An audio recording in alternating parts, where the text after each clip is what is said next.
bandeko balandi to comme moi pine na bisaki bino gouverner c'est prévoir bato basi la responsabilité ya ko bongisa makambo etali transport bayebani moto moko ko gérer Transco portefeuille Jalissa Boussa moto moko ko gérer te makambo transport les abongo ministre Jean-Pierre Bemba Dombo bango de ba responsable ya mboka oyo donc gouverner c'est prévoir bayimboka bango oyo to sa bongo na pomme tete mbote ndeko na ngai mbote papa oti commune oti commune ya Tchayani Kimbatseke bana Kimbatseke ti bana Kimbatseke ti a makolo donc transport exact chauffeur na prix na ye misusu 300 na yo quand 300 francs en 3000 mais sur 500 yo quand 500 francs en 5000 donc tozo no na tema ko ndenge comme dans tout ça chaque jour parce que ça va se comprendre terrible en tout cas pour la considération to souffrir non so bango ba chauffeur ba zika eso ke pour la carburant ba lubana mo ba ko ba kitsa carburant ba tia ba mitu ka bango na oyo ya l'état pour la facilité biso bango pe ba sala mo ke ba sunga biso. Oui papa, tu commune. On a juste na matete. OK, transport exact ben ndenge. Bon, pour le problème de transport, on encourager le peuple congolais, il faut supporter. Puis c'est trop, ma chauffeur exagéré. Depuis mois de confinement, le transport est toujours cher. C'est pour cela que l'État le dit qu'il faut un transport équitable pour encourager l'État. Tout le monde a embêté, gouverner, c'est prévoir responsabilité à l'État et ça n'est bon, Babis à l'école, ça va ici. Il paraît transcrire ça la marche. Parce qu'on a grève. Bafout à chauffeur à transco. Babis ça va ici. Tout le temps, la prix à l'État 500 francs. Ok. Merci de vous. Ah, beauté. Vous avez ma réaction, on est aussi comme Nini. Et puis combien on devient ma colonie la transport. Ah, en fait, na vendre na matete, na zoke ne musala na gombe. Mais dans la mouki depuis lobby, transport est à la moitié, le lopé la caisse qui m'a changé. Mais ils ont continué caca, donc il n'y a pas moyen même que je puisse arriver dans mon travail. Par contre, pas qu'on a biso. Pas de réaction à bino. Ils ont n'importe quoi nini bino population. Bon, pour la biso population, tous les gens mingi n'ont pas la réalité, parce que ce ne sont pas les autorités qui souffrent. C'est nous les petits peuples qui souffrons. Tellement tous ont souffert, va trouver les biso solutions. Solution, moi je reste optimiste dans le cadre que n'a pas condamné le chauffeur parce que la kawana n'a pas condamné l'État mais l'État a investi dans le secteur hydrocarbures. Que ceux qui n'ont pas des entreprises qui ont exploité le pétrole, il y a des étrangers qui ont tout le monde prix il y a carburant et kokita peu ba chauffeur jamais ba ko commenter ça prix tant que carburant est moins cher. OK, merci. Ndeko ngai. Moto papa na ngai. Na longoti route mukaliti awa po matete makolo na keneti istel na za étudiant. Bota modèle à souffrance. Na komi na nzela bobe la transport 3000, soda mati transport wana me bobe la 3000. Na to encourager ba chauffeur. Bango moko. Yango tozo ça na l'état na biso asunga biso vraiment makolo beto ko kate to souffrir makasi. Sikope alemba pete. Ceux qui bon la prix à ba chauffeur wana to ndimi ko tambola makolo. Le tambola makolo ba lemba te ba kotie na musala na bango. Moto ndeko? Ah moto. La réaction la passe à transport ou tu combien nini? Non, naza juste na limiter salongwa. Message ngana opesa na ko encourager ba chauffeur te parce que comportement ya ba chauffeur ya biso ba se comportera bien te. Transport et mataka na journée que varier 3 fois ou 4 fois. De na tongo so bimi 5 heures au coût à transport 1000 francs. Soki 7 heures beti transport comme 2000, 3000. 8 heures, 9 heures, tito comme à 12 heures transport eza likolo. Même mana kozonga, vraiment eza comportement regrettable. Toza na besoin que mboka e ba prix ya biloko e variaka na batan. Non eza bien te. Ngai na osenga na ba konzi o bazolanda biso petit peuple. Toza na besoin loi oyo bango batsa ba appliquer yango na ba petit peuple. Toto sa mutu taza likolo ya loi. Lokola bango basali grève forcée, ba préparer que basa la grève sans que ba leka na mibeko mboka. Biso peuple to encourager gouvernement na biso to encourager loi na biso bango bavandaka na bamituka na bango na bandaku soki baboyi kokitisa prix soki baboyi koyoka mboka na biso bakonza mboka bavandisa mituka na biso omona nde totambola makolo totambolaka makolo ti bakokitisa prix ya transport. nalobi boye leta na biso mpena telema mpenza mpo transport pasi mpe eleki makasi na ntongo tokoya na ba 1500 na 8 heures bakotia ba 500 francs ntango tokoma ba 18 heures transport 3000 4000 pasi mpe se eleki leta te biso totambusa makolo ata 2 mois bati bavana na bango transport na biso ezonga na 1000 francs biso tolingi bongo soki bango balingi na bongo totambusa makoto ata 3 mois bavana mituka na bango biso makolo na biso ezali tokotambola biso leta te ngape nataka nsima maloba bandeko na ngai tolemi bango na bakamio na bango lokola moni bango bakangi bakamio na bango nzambe bapesa biso bakamio mosusu yango oyo tokotambola kaka makolo ti biso kaka tokosuka leta telema kaka na biso asala yango bango na bakamio na biso bango baya bango biso mpe na makolo na biso tokolemba te biso tolobi boye bango batelema na mituka na bango biso na makolo na biso eza mituka oyo nzambe apesaka biso bango bavanda na mituka mpo bango bamoni mituka na bango nde guvernema biso nzambe apesa biso guvernema makolo tomona mituka na bango na balabala te biso mpe tosala mpo na ngai naoloba naopesa message na ngai mpo na ministre ya sport mpo na ministre ya transport atalela biso makambo ya bachauffeur oyo tolembi naotiti kingasa ya suka na ye arbre ya futi 4000 francs ti mpo matete tolembi chauffeur azomalisa transport ndenge motema na elingi ondire leta ezali te ministre ya transport atalela biso makambo oyo na gouverneur apesa prix ya transport fils oyo bato nyonso bakoki kotambola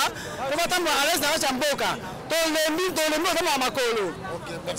Ok, tozosenga na bakambi ya mboka na biso ya Congo yake batelemela vraiment loi oyo batie concernant transport. Vraiment makambo ezosalema na kati ya Congo eza vraiment compliqué makasi. Pourquoi? Parce que na tongo okobima na yo 500 francs kozonga na po on se retrouver que on dépensait 5000 francs. Alors ce qui montre cause à la zone ça l'affaire il y a qui a gagné 10 000 francs par jour. Donc transport yango moko ezo côté ko le bénéfice monto azozo. Alors to sengi na bakonzi ya mboka de façon que non batelemele likambo oyo ba chauffeur ba kitisa transport. OK bandeko na zo ka réaction ya bal ba imboka to ça bon on a pas matete to zo komati kingasa na suka bo ka réaction ba imboka ya population. Il les a deuxième jour oyo ba transport et ça la tout. Papa biso tentolo ba boya tant l'état moni biloko ba boye. Il fallait to ba transport ba camion l'été zali.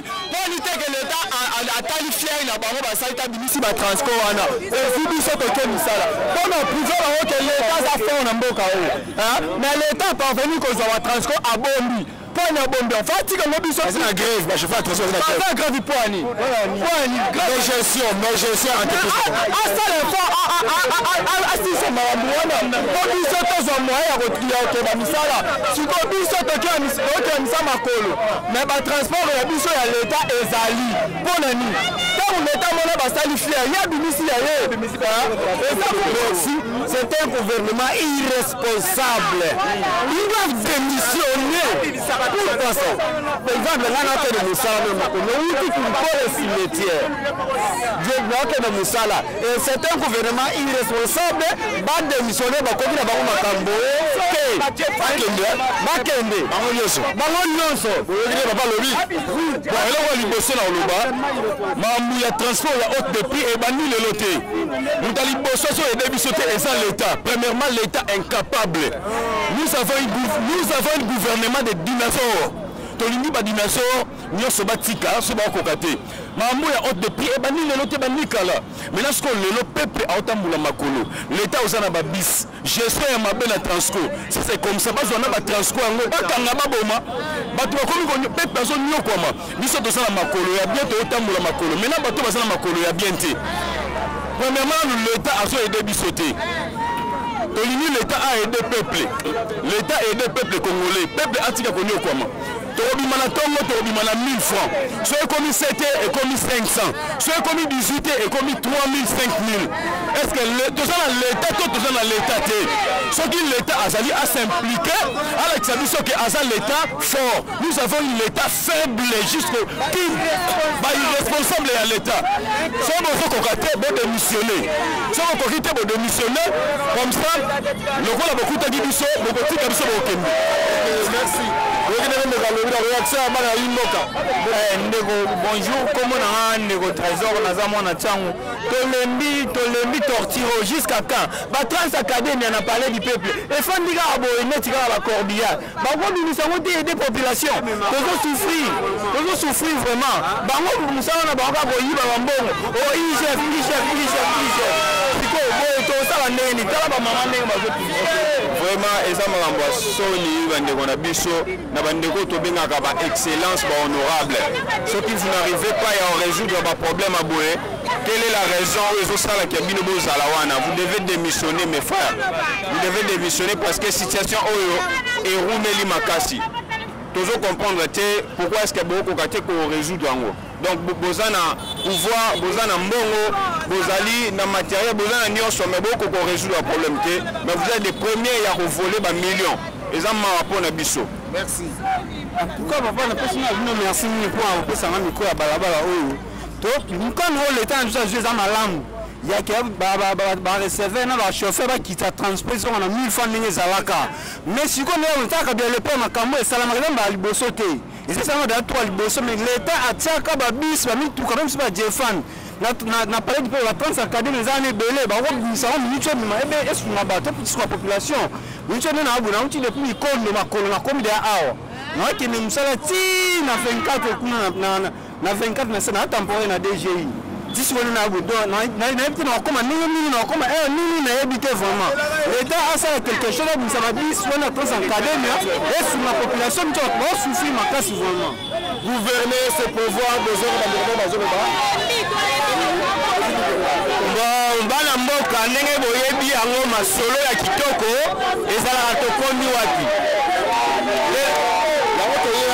yango toye awa meloko esala la pasi nini babisi oyo badepute oyo babaneko bimisa babisi wana eza wapi na te ya propagande chef de l'État bayina ya liboso ya Kinshasa oyo badepute oyo baza na kati kuna tango na banako loba ke bapesa bango $5,000 mutu ya liboso adeklare yango na media ezalaka ngai pe salemi sikoyo na turu oyo moni transport chef de l'État moni échec ne bazwila yo ndenge bazozwila yo gouvernement provincial esalemi to esalemi te yango tosengi s'il s'agit que même bagouverneur soki balongwa oyo eza makambo ya provincial eza makambo ya central te ok merci bon mama yo réaction ezali tala biso ngai naza susi makasi tala kote na mutu musika kote na okende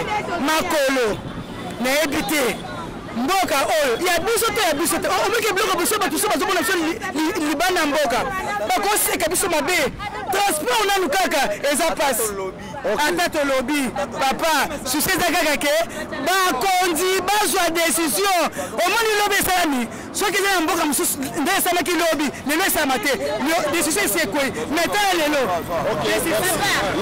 naza awa nauti bandaka bili mbao ti awa makolo eza changu kuna na mikondo kote bakunda kizenga kuna do ti awa makolo nde naza papa tolembi makambo oyo tolembi na biso bamboka misusu tomonaka na biso makambo oyo te oyo biso tozomona yango awa do tolembi onga ezali nango mposa kolobaka yango wana chef tolembi babiloko parce que tala na pale peuple wana babisi etondi ebele bakobisa babiso te tobandi makolo banda wapi tiki ngasani toke misala makolo boye babiloko boye gouvernement azwa décision ya babiloko parce que boye tolembi.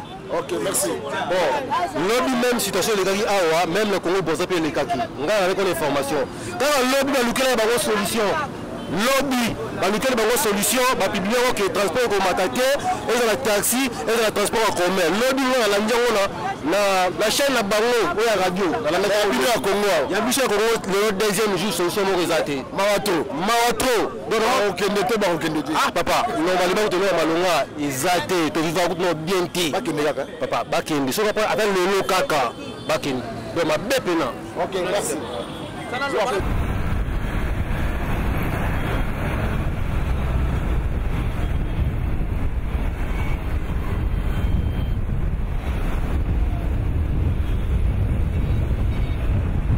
Oui, donc après que on a pas matété, banounou, de sur à la quartier, tous un peu la réaction, bah yimbo ka besoin na battu la station, battu barré, ndenge ba télémi, transport et salité. Transport en gros pays fallait sur la population parce la grève. Donc ils ont dit tu vois bani, donc nous qui nous a déballé. Quand on veut na mboka au Congo, mais on sait la population, bango moko, ba le ba ko ba réaction. Parce que ba commune, on entend la combien de kilomètres dans ba polo. Gouverner c'est pouvoir. Est-ce que le gouvernement est basé dans le terre, il y a gérer la population à Congo, tout est complice, la souffrance c'est les Congolais. Hollande, Bango, surtout les Bangoloba, à Cameroun, bonne santé. Santé, ça moins bien. Vous avez où tu communes? On a na machine. Vous avez la machine. Est-ce que le transport est allé? Exact. Les 4e jour. Et les 2e jour. Voilà, Cameroun a dit ce message que je ne sais pas pour grève eza lokuta bato base bateyate grève eza lokuta te eza ya solo tala kaka biso age oyo tokomawa tozalaka risu na moyen ya kotambola makolo te ebongi totambolaka na transport mais lokola tozangi transport tala ndenge tokomotambola makolo ezosala biso mpasi moyen tozwa transport tokoma esike tozokende eza te bozosengani otoli kamera na biso nazosenga na gouvernement bato bakotisa mituka ebele mpo tozwa moyen ya kozala kotambola sikoyo bato bazokende misala baza te dérangement na nzela tracasserie na pcr na banani bapolisier mingi boyeba mosusu bayebani te baza kaka na nzela réaction ya bino ndenge bozala souffrance boza population bovotaki awa sikoyo transport ezali te pour que les missions de la famille. La Kisasa, article 15, débrouillez-vous. Oui, papa, merci à la Pessinai. Biso tout d'abord, pendant lundi, Missa les a dit, ok, nous sommes en Nipo, nous avons un gouvernement congolais. Pourquoi? Parce que tant que le chauffeur union se va profiter parce que bis n'a à l'État au public Transco, c'est la grève. Bon, il y a un moment où je me dis que ça net na le awa. Tu as ma victoire, bah ça a 5000.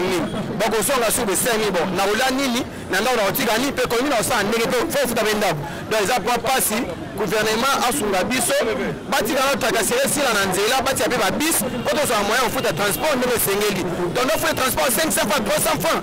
Mais le transport pendant que les villes faut ça au moins 10 000 15 000 francs. Bon, au rebond bandenge nini. Vous avez ma part de responsable. Chaque jour 15 pendant un mois, on a dépensé combien? Gouvernement sur la biso, vraiment pour la transfert, ça attend un peu facile. Justement, pour moi, Misala et Zamalam. Ok, merci Bandeko. Donc, on a eu le faire donc la réaction la bango. Oui, moto de Kodanga, moto papa. Là c'est moto de transport et autres qualités. Transport exact. Transport exact pas si tu vas y va ça la grève. La chauffeur va ça la grève. Vous êtes dans l'État congolais. Dans l'État congolais, va créer les besoins de transport et ya bango moko parce que tozo souffrir na maramba besoin soni na mboka lokola Congo. Tozo la richesse mais tozo souffrir. Makambo ya boye l'État fateka carburant na ye azala ba transport na ye parce que l'État so azala ba transport na ye tozo souffrir boye te. L'État za le lobo te. Yango bakamiki biso. Ok, merci. Oui, moto maman. Moto et ça nini? Na uti nji la quartier uti ko buka matembele. Transport zato. Transport passe mucho ya wana zoke na pisu nga zo anda makolo. Ozo ba continue ni bazo kalisa ke bile makambo zo ba fanti ba théâtre. Ba konti ba tele so likambo to lembi likamba transport to lembi yango to kosuka wapi lobi ndenge moko lelo ndenge moko l'état sur la ba chauffeur décision bobo to lembi tabola gama ko l'état tele transport écouta on a ngai nga na opesa nde solution yanga solution nga na opesa na l'état ezabo net na minute ba biloko marko bo salami boy l'état azan na droit ko na minute va s'imposer apesa mibeko na minute que non mituka ebima te mais oyo akobimisa mutuka na ye ase soumettre na prix oyo ngai nazotia akoloba bongo ye moko transcose baza na grève bon mpona leta eza mituka te mpona yango bakamas ezali akobimisa biso ata bakamas atiali biso yango na nzela ebandi kosala sikoyo oyo totala oyo akoya kobimisa mutuka na ye na nsima akoyokela mela mpe kaka même prix oyo ye soki akoimpose na minute oyo bonjour. Bonjour Tata. On a la chauffeur. La vanne a commis les Gimbanseke. Le problème est que Bakilia les biso de moi pour ça là. Bakilia va déclarer que pour nous de 2000-2500. Tous les moments pour ni carburant et les guichets. Tous sommes carburant à l'époque il a 10 litres. 14 litres, ça veut dire que carburant a 35 000. Versement mutu à 170 000. Banda tu peux lancer à 40 litres à carburant. Pour notre carburant à 140 000 francs. Sans compter 170 000 à versement mutuka. On a pas de fonds à nous,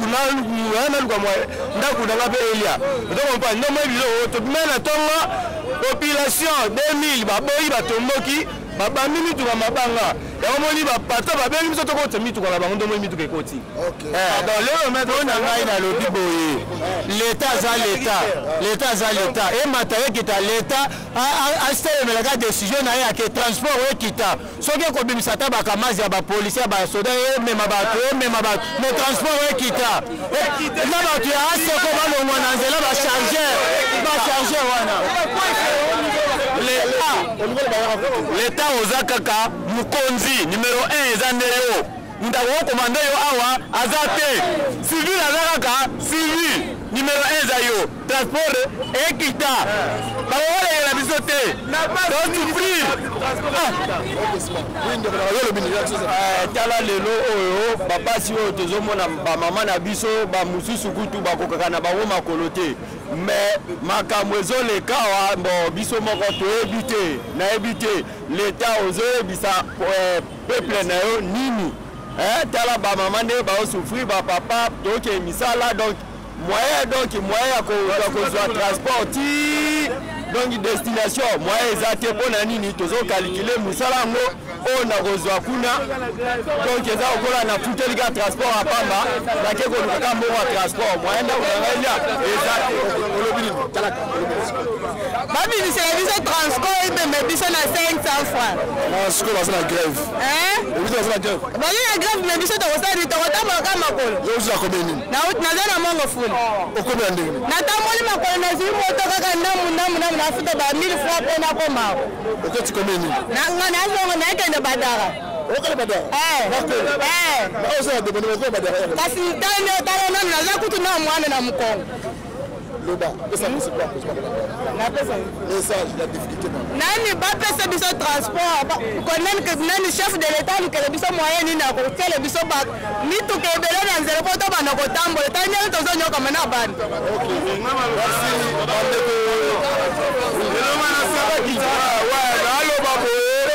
transport eza normal ekita mais ya liboso na fo bakitisa na carburant biso toyokama na nzela bataresere ebele okozala ozoluka mbongo osala eloko te soda koyo be civil ayembama bandokanga yo nyonso wana epesa biso kanda okobima boye bali yo 36 000 sikoyo mpo oresi sozonga na ndako obe opesa versement bato oluka kaka fo osala sikoyo na esprit mpo yo mpo oswa mbongo leta ayeba korange makambo ya mboka mpo makambo ya mboka eza ebele ya kobeba makambo ya transport kaka te so tokotisi makambo ebele eza na kati ya mboka na biso eza ya kobeba leta yende charge na biso population zwa charge na regrete nango makasi nayebi te mokonzi babengi mpenza bakonzi ya RDC nalobi na kanda nyonso soki baza mpenza bakonzi bakweyisa mpenza mibeko na bango toyoka lelo ke te transport ekiti parce que comment possible bakoleka ye na niveau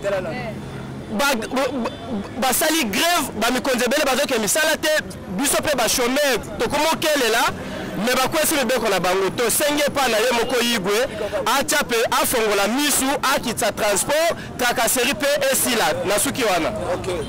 Merci. Oui, papa. Message de Zagni à repasser. Bon, message d'Angaï, tant que Congolais, et ça, boy. nyonso oyo tozomona ezali problème ya gouvernement. Suite ya mauvaise gouvernance yango tozosubir bapression modèle oyo. Alors na moment oyo si gouvernement est sérieux akoki kolarguer batransco na terrain crise oyo ezala boye te. Alors suite ya marque ya babisi ya l'État, c'est pourquoi tu dois subir pression modèle. C'est pas normal dans un pays sérieux. Transfert au matin par rapport à air, par rapport à engouement au Bakoutine arrêt. Alors les choses étonnantes, chargeur nde bakoma fixer prix à transport. Ceux qui Bakouti engouement na arrêt, babeli 300, 400, cela veut dire 400 fois, cela veut dire 4000 francs. Alors ce n'est pas normal. Zandu, Raponga ba ezala 4000 francs. Même si carburant est 1 litre 3500. Tu peux subir pression modèle. Si tu subis la pression modèle, c'est notre gouvernement qui est irresponsable et capable de jouer à la population.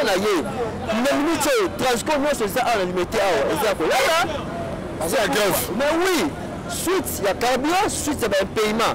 Il y a un privé qui commis la zèle à ma casse. Alors, c'est vraiment passe.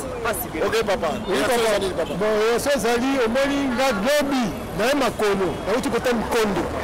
Mais sous Makolo, mais sous Makolo, sous dans un petit côté de Demba. Le problème est Zali, Transco, et ça, puis ça l'État, malgré, c'est 500 fois. C'est la grève. C'est la grève. Bon, l'État, il y a un mot qu'on met à Zawana. A nous moyen à Tchababissé, c'est le belé.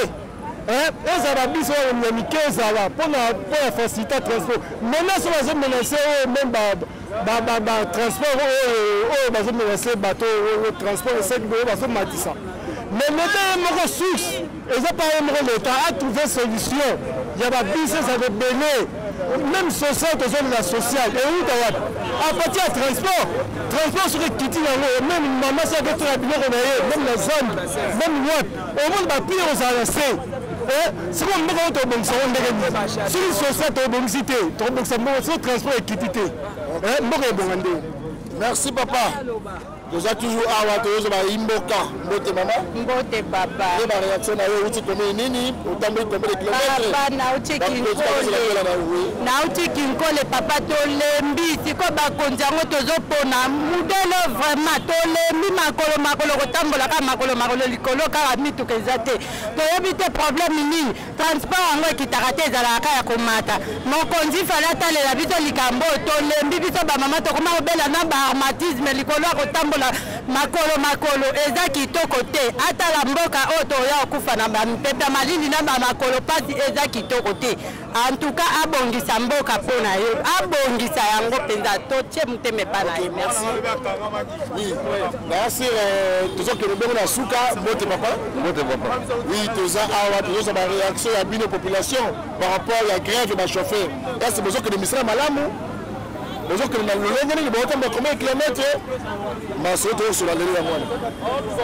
cas, c'est la honte du gouvernement. Parce que, au moins, tout d'abord, nous sommes au Jean-Pierre Mbembe. Moi, je m'adresse à Jean-Pierre Mbembe, ministre des Transports. Parce que, les MP4, tout le monde s'attendait que je suis le ministre des Transports. Donc, discipline comme ça. Ce que je dis, MP4. Je pense que c'est beaucoup. On a vu ce que changer. Tout le monde organise le retard. Ce n'est pas bien. Ce n'est pas bien. Il faut changer. Avec le déstabiliser le chef de l'État.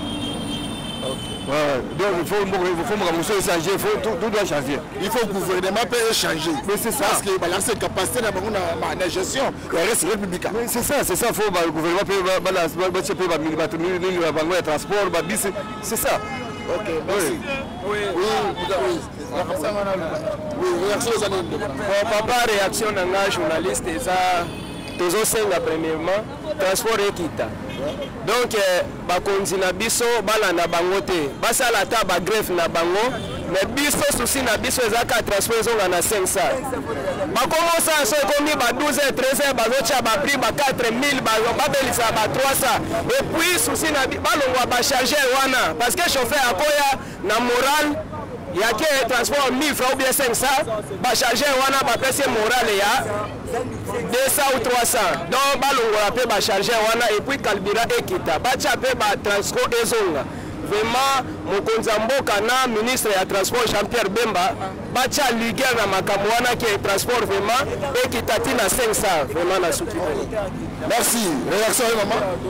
Na pesi d'abord chef de l'état mbote poto lingi yo mingi yo vani na mboka na biso papa eloko liboso nga lina loba nazaka na besoin ko loba loka nazo kazo fona loba eloko no ya motu ezani papa toza na pasio tozo souffrir na mboka o biso to votaki yo papa foto sepela foto mona bisengo pe na mboka na biso neti comment possible tozo tambola bo tosali 2 jours tozo tambola makolo tozo vivre lokola d'étranger tozo souffrir transport eza pasi na mboka na biso transport kuta malonga tomona rango te comment na bisika musuka ne transport va vivre rango pe en plus transport comment ça la demi-train tozo souffrir souffrance eleki makasi na mboka oyo papa tolembi penza papa chef de l'état yoka biso lelo tolembi tozo vivre na pasi pe na biso bazo souffrir eloko ba ndela loba yango wana balwa oyo aza compétent batie place wana.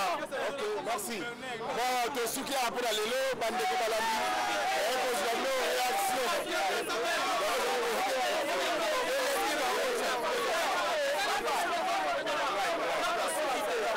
En tout cas vraiment le lenge vraiment tokendelele eza yango te bandeko baosouffrir na ndenge moko ya dégâts totana par exemple coopéra oyo abimaka zandu azoteka aluki ba bénéfice na 10 000 maintenant combien il va payer pour dépasser le transport azonga ndako na ye mpe combien kotikala nango na kati ya poche batransport ekomi nango moto ya moto aotala ndenge na ye l'état transport à l'état ata moko te eza te donc bato nyonso baotambola makolo donc baprivé nde bakomi koyede biso donc l'état komi incapable même ya transport ekomi mpena grave même ata vie sociale na biso eza bien te mais même na transport tala bandeko nde baotumisama donc eza na kati ya mini ya santé tozosouffrir pendant 2 jours mobima baotamba makolo ata solution moko te ezela biso baolobela bango mpe eloko te.